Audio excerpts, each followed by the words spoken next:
And now comes the Brahmastra, the ultimate method, जो हम most of the question में solve करने के लिए इस्तेमाल करेंगे, जिसे मैं पसंद करता हूं कहना समोसा मेथड। तो इस क्वेश्चन में हम, इस मेथड में हम डेटा को समोसे में कन्वर्ट कर देते हैं। So let's get back to the question. Ram को लगते हैं 20 डेज और श्याम को लगते हैं 30 डेज। तो जैसे ही मुझे डेज पता चले लोगों के, कम से कम 2 डेज भी पता चले, तो मैं इस मेथड का आराम से इस्तेमाल कर सकता हूं। तो 20 और 30, ये मेरे को 2 डेज पता चले हैं। तो what is the LCM of 20 and 30?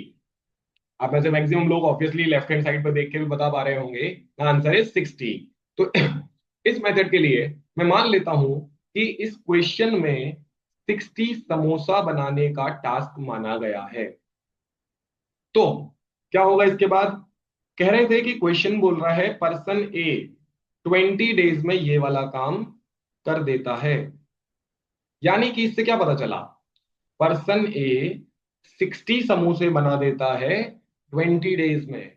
क्या मतलब हुआ इस बात का? इस बात का मतलब हुआ कि पर्सन ए एक दिन में 3 समोसे बनाता है, 3 samosa per day.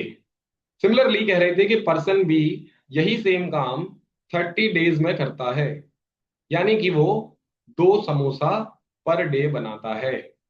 So what if person ए और बी एक साथ मिलकर काम करने लग जाएं? तो डेफिनेटली वो एक दिन में 5 समोसे बना रहे होंगे। तो अगर एक दिन में 5 समोसे बन रहे हैं, तो 60 समोसे बनाने के लिए मुझे ऑब्वियसली 5 × 12 = 60, 12 दिन की जरूरत होगी। तो सबसे आसानी से हमने बिना पेन उठाए, इवन इस मेथड को अगर आप ध्यान से देखें तो कोई पेन उठाने की जरूरत नहीं है। 20 30 को फोकस करके हम 60 पे जाएंगे, 60 को फोकस करके हम उनके पर डे वाले समोसे पे आएंगे, और उनको टोटल करके हम आसानी से क्वेश्चन सॉल्व करके ले जाएंगे। तो ये हुए हमारे 4 मेथड्स जो हम